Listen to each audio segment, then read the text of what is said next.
Hi, my name's Harry Hoffman. I'm a final year geographer from the University of Sussex.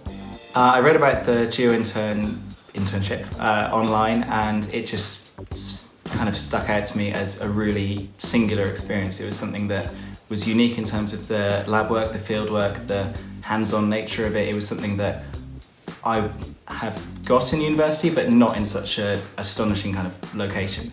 So it was a really unique opportunity and something that I couldn't not apply for, and I'm very grateful that it did. The programme that I was awarded was working amazingly in the summit crater of Mount Teide on Tenerife. So really kind of unique opportunity. No one really gets to go in the crater. So it was a really special opportunity. Went up once a week, or we tried to. I was a bit unlucky with the weather sometimes, but the plan was to go up once per week, take samples of gas emissions and heat fluxes, and then to go back to the lab and spend the next 4 days running through the samples and looking for trends and looking for variations, and it was pretty spectacular.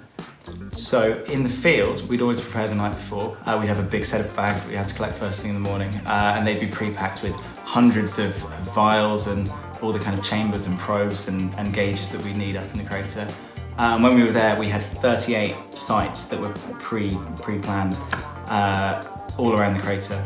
And at each of these 38 sites, we'd be taking samples of CO2 emissions, of H2S emissions, of the heat fluxes, the heat at depth and at the surface, all with the kind of vision of going back to the lab and looking for, like I said, trends and variations. So there'd generally be a team of sort of anywhere between 3 and 5 of us. There's always someone who's very experienced, and yourself and a couple of others, whoever's available from the lab that week. And you all head up together early doors, and you spend the best part of 7-8 hours up in the crater. So it's hard work. The air's thin, it is hot, you're very exposed, so prepare. Definitely take a lunch. I had to be bailed out on a couple of occasions for that, but it was, very, challenging physically, but very rewarding overall. And it's great actually when you're in the lab because the technicians are so patient with you. Honestly, they are, because obviously they know you're very likely to have not used this stuff before. It's pretty high-tech kit, good fun with these new toys, but they're hard to learn and there's a lot to pick up. And the lab technicians were hugely patient, really open, so friendly, really funny. There's just such a good energy about the lab. So not a bad place to have had to spend some time with all the ascents being cancelled, but overall brilliant people, and couldn't have wanted a better bunch to work with.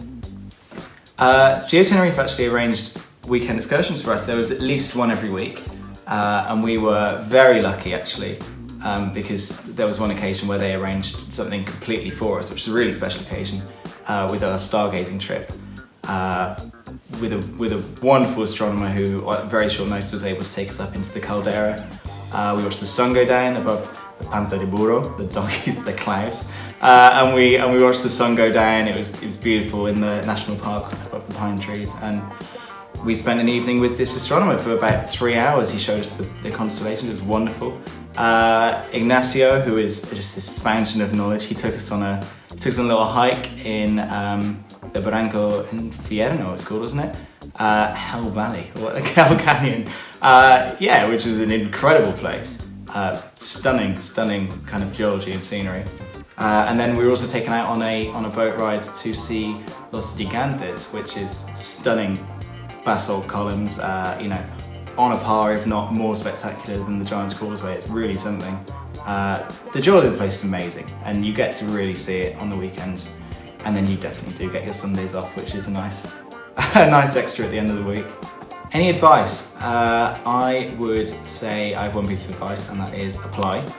Do it, because it's a really beautiful experience. For the whole month, it feels like it's been a year. Everyone from the lab technicians to the staff to the people that you meet, the other interns, they're from all over the world, all levels. There's people who are first year undergraduates, there's people who are master students, people of all ages, and you just spend this amazing month together. I'll never forget it. So, there's nothing to be afraid of. You don't need a kind of strong grasp of Spanish, you pick it up, and that's just a cheeky bonus really of being here. Is the staff and even in the lab they all do speak. They have a strong grasp of English enough to get by if you don't want to learn, but you will pick it up as you go along, and they're so open and so friendly to teaching you. So piece of advice would just be apply, because there's really nothing like it. I haven't seen another internship that encompassed so much that you can take away, whether it's hands-on experience, the island itself, stunning, beautiful location, beautiful people, great energy about the island, and you can't go wrong.